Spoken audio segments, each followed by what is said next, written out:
নমস্কাৰ এই মুহূৰ্তত দিবলৈ লৈছো আজিৰ সন্ধিয়াৰ বহুকেইটা গুৰুত্বপূৰ্ণ খবৰ। আজি হৈছে 1 এপ্ৰিল। এই মুহূৰ্তত জনাই আছো আজিৰ সন্ধিয়াৰ প্ৰথমটো খবৰ হৈছে সাংবাদিক দিলৱাৰ হুছেইন মজুমদাৰৰ ভাৰতীক আটক কৰা হৈছে। জ্যেষ্ঠ ভাৰতী থৈবুৰ হুছেইন মজুমদাৰক আটক হুজাইৰ আৰক্ষীৰ। নিশা ডবকাৰ পৰা আটক কৰে সাংবাদিক দিলৱাৰৰ জ্যেষ্ঠ ভাৰতী থৈবুৰ হুছেইন মজুমদাৰ পেছাত এজন শিক্ষক। মাটি কিনা বেচা সংক্ৰান্তীয় গোচৰত আটক থৈবুৰ হুছেইন মজুমদাৰক। আৰু জানিব পৰা মতে বৰ্তমানে ডবকা আকাশীগংগা উপ আৰক্ষী চকীত থৈবুৰ হুছেইন মজুমদাৰ। আমি পুনৰবাৰ জনাই আছো সামাজিক মাধ্যমত চৰ্চাত থকা সাংবাদিক দিলৱাৰ হুছেইন মজুমদাৰৰ ভাৰতীক যোৱা নিশা আটক কৰা হৈছে।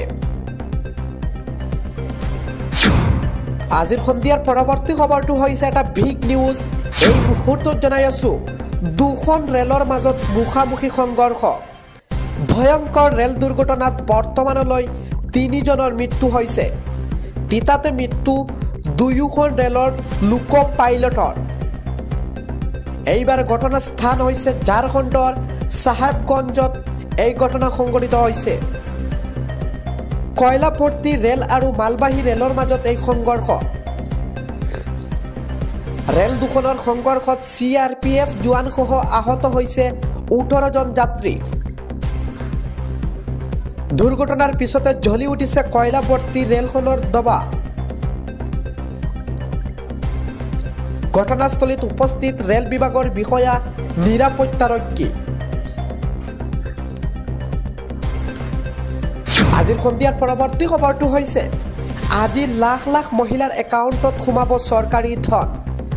ৰাজ্যৰ আত্মসহায়ক গোটৰ মহিলালৈ আহিছে ভাল খবৰ। ৰাজ্যৰ লাখ লাখ মহিলালৈ মুখ্যমন্ত্ৰী হিমন্ত বিশ্ব শৰ্মাই দিছে সুখবৰ। ৰাজ্যত আজি লাখ লাখ মহিলাৰ একাউণ্টত সোমাব 10,000 কোটি টকা। এই 10,000 কোটি টকা যদি আপোনাৰ সোমাইছে তেনেহ'লে কমেণ্টত মতামত জনাওক। আৰু যোৱাকালি ফেচবুক লাইভ যোগে মুখ্যমন্ত্ৰী হিমন্ত বিশ্ব শৰ্মাৰ ডাঙৰ ঘোষণা কৰে। সঠিক কামত 10,000 টকা ব্যৱহাৰ কৰিলে পুনৰ লাভ কৰিব 25,000 কোটি টকা। 25,000 টকা উৎপাদনমূলক কামত ব্যয় কৰিলে বেংকৰ পৰা পাব 50,000 টকা। এই মুহূৰ্তত জনাই আছো আজিৰ সন্ধিয়াৰ আন এটা খবৰ। ভয়ংকৰ দুৰ্ঘটনাত পতিত হৈছে যাত্ৰীবাহী এখন বাছ। লখিমপুৰৰ পৰা গুৱাহাটী অভিমুখী যাত্ৰীবাহী বাছ দুৰ্ঘটনাত পতিত। ৰখাই থোৱা ট্ৰাকত প্ৰচণ্ড খুন্দা যাত্ৰীবাহী বাছখনৰ। দুৰ্ঘটনাত গুৰুত্বভাৱে আহত হৈছে 20 গৰাকীকৈ যাত্ৰী। আহতসকলক হাস্পতালত ভৰ্তি কৰা হৈছে। নাৰায়ণপুৰৰ দলপুৰৰ 15 নং ৰাষ্ট্ৰীয় ঘাইপথতে ভয়ংকৰ পথ দুৰ্ঘটনা। আজিৰ সন্ধিয়াৰ পৰৱৰ্তী খবৰটো হৈছে বিকল হৈ পৰিছে ফোনপে, গুগল পে, পেটিএম। বিপদত পৰিছে এতিয়া হাজাৰ হাজাৰ গ্ৰাহক। আপুনি কোনটো ব্যৱহাৰ কৰে, ফোনপে, গুগল পে নে পেটিএম? আপুনি কমেণ্টত জনাওক।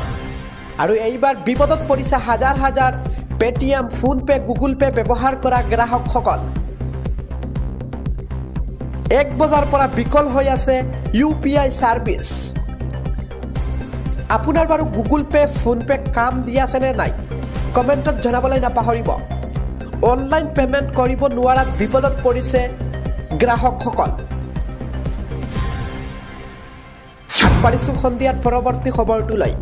এই মুহূৰ্তত জনাই আছো পবিত্ৰ ঈদৰ আনন্দৰ মাজত বিলাসীপাৰাত ভয়ংকৰ ঘটনা। টিলাপাৰা বজাৰত অটো ভাড়াক কেন্দ্ৰ কৰি সংঘাতৰ সৃষ্টি হৈছে। মাৰপিটত গুৰুত্বভাৱে আহত হৈছে অন্তঃসন্থা মহিলাসহ কেইবাজনো লোক। উত্তেজিত লোকে ভাঙি চুৰমাৰ কৰিলে অটো বাহনখন। আৰু ঘটনাৰ জড়িত থকাৰ অভিযোগত 3 জনক আৰক্ষীয়ে আটক কৰিছে। আমি এই মুহূৰ্তত জনাই আছো আটক হোৱা 3 জনৰ নাম হৈছে বাদশাহ শেখ, কুদ্দুছ আলী আৰু ইদ্ৰিছ আলী আৰু ঈদৰ আনন্দৰ মাজতে নামনি অসমৰ বিলাসীপাৰাতে ভয়ংকৰ ঘটনা সংঘটিত হৈছে। আজিৰ সন্ধিয়াৰ পৰৱৰ্তী খবৰটো হৈছে নতুন শৰাইঘাট দলংত পুনৰ অঘটন।